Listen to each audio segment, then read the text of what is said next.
Welcome back to Worthington Model Railways, and I mentioned in that last video that I did about the Silver Seal locomotives that I had a couple of other Silver Seals from a little bit later than the ones that we looked at in the previous video. So I thought I'd pull these out and we can take a little bit of a look at these.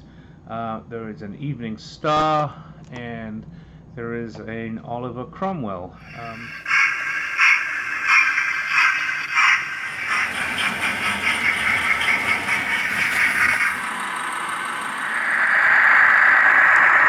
Oliver Cromwell, I think, is of a similar vintage to the other ones, even though it's in a different box, has the same R number. The Evening Star is a later version of that, probably from around about 1977-78. But we'll do a little research on that, and we can look at that too. Okay, so let's start off by looking at the Oliver Cromwell. So as I said, the Oliver Cromwell has the same R number. The end of the box is missing, but the R number is here, R552, and so it's the same catalog number as the one that we looked at the other day, and in many ways it's almost identical in terms of the locomotive. This box has obviously seen better days. It does have a nice insert here with a line drawing of the locomotive, but let's take it out and have a look. So here we have the Loco in a nice polystyrene package. It's holding it all together, and this one does have the instruction leaflet, so we're going to get a really good date on it. So looking at this one, the date is that's 55206. It's June 1st, 1975. So we have a really good date on this one.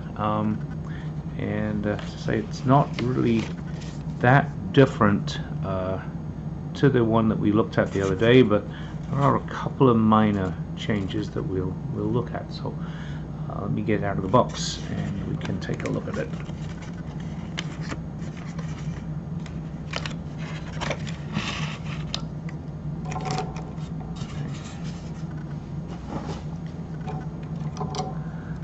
This one still is connected. The tender and the locomotive are connected together. Same scenario with the pickups on the locomotive wheels. No pickups on the tender wheels. It's tender driven again. And if we look on the top here, we can see again these are all molded. There are no separately fitted handrails, but they are picked out in a certain amount of detail.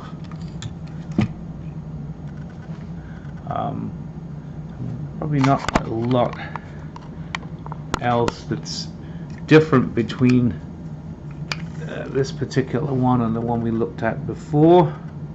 Whether or not it runs, we'll have to find out. But you know, it's similar. No cab glazing. Some minimal amount of molding in the cab, but nothing really picked out. And the motor in the tender again. So as I said, really was no different to what we saw before. Well, we'll see if it runs. So we have this on the track, and let's see what happens if we turn it on.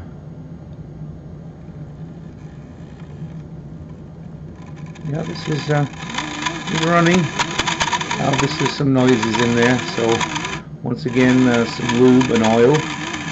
One of the things that I didn't mention before is after I lubed the tender and the gears, the locomotive, I did oil all the axles in the Loco, and all the running gear, all of those components were oiled as well. So we'll do that with this. So one thing I did notice with this one is the tender was pretty tight. It took a little bit of effort to pull it off, and it's back on and it's sitting there pretty tight. So let's see what happens now, having oiled and lubed this Loco. There we go. Seems to have cut out most of the noise, and it seems to be running fine. So We'll get it on the layout in a little while. Just one point, in the comments on the other video, somebody talked about making sure there was oil on the oil pads. There's one behind this gear and there's one on this side of the motor too.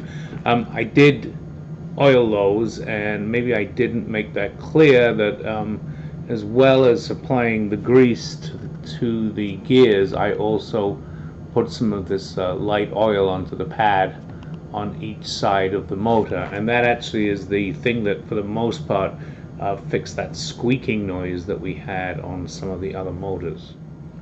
So this is the 1975 catalog.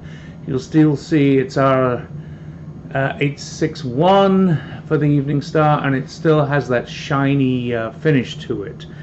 I don't have a 1976 catalog, but here is the 1977 catalog, and if we look on the 1977 catalog, there is the Evening Star, and you'll see now it's changed to R065.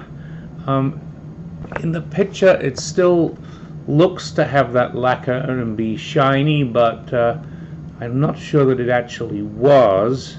If we go to the 1978 catalog, here we have a picture of the Evening Star, and you can see that it no longer has that shiny lacquer on the outside. It's much more of a traditional duller green. So let's open this one up and have a look at it. So the two immediate things we notice is that it's now separated into two halves. It is no longer tied together, and also we don't have this bright coloration and shininess on the finish. It is much duller. It's more like we would anticipate in terms of what the plastic looks like. If we get the tender out, we can see the tender now has the pin on it, which will go onto a pin on the Loco. The tender itself, not really very much difference, apart from the fact that we don't have the separately fitted ladder. Now, it could be that it's just missing on this one. I do see the two little holes there where the ladder would go. So, but otherwise, similar tender. I think the same motor in the tender. We'll check that out when we see if it goes and we need to lube it.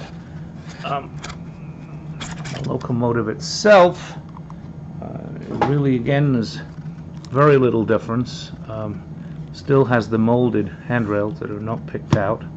Has the copper in the chimney. Has these picked out white piping on the top.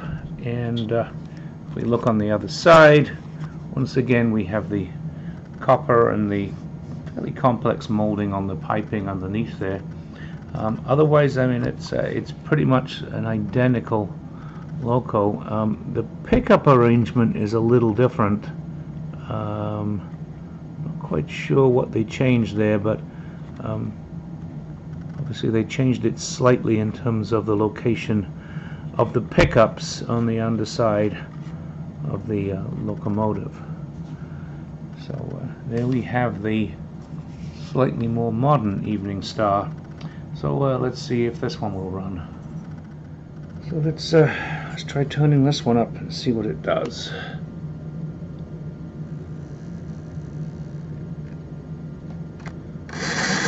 There we go. It's running, and a little bit of noise there, but nothing too bad, but I'm sure a little lubrication will help, so we'll try lubricating this. So we've lubricated this. Let's see if it makes any difference.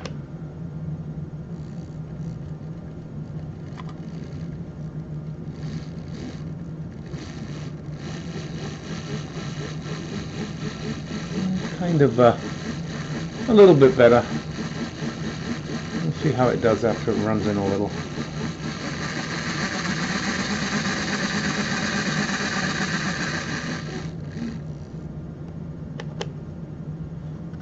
interesting just to compare these two versions of the Evening Star. Here's the one we looked at the other day, which is the older version. Definitely has that lacquered, shiny look to it. And here, next to it, is the one that we're looking at today, which again is pretty much almost identical, apart from the fact that now has this much more subdued look to it in terms of the paintwork. The rest of it is pretty much identical, although as I look at the tender here, I feel like the quality of the lining on the tender is not as good as the quality of the lining on that tender. Be interesting to know if that is just some playware, or whether that's how it came out of the factory. But as I say, definitely, I think I do prefer this more subdued paintwork, and without the bright lacquer on it. Okay, let's run this Loco.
As always, thank you for watching. Hope you enjoyed another look at some more Silver Seal locomotives.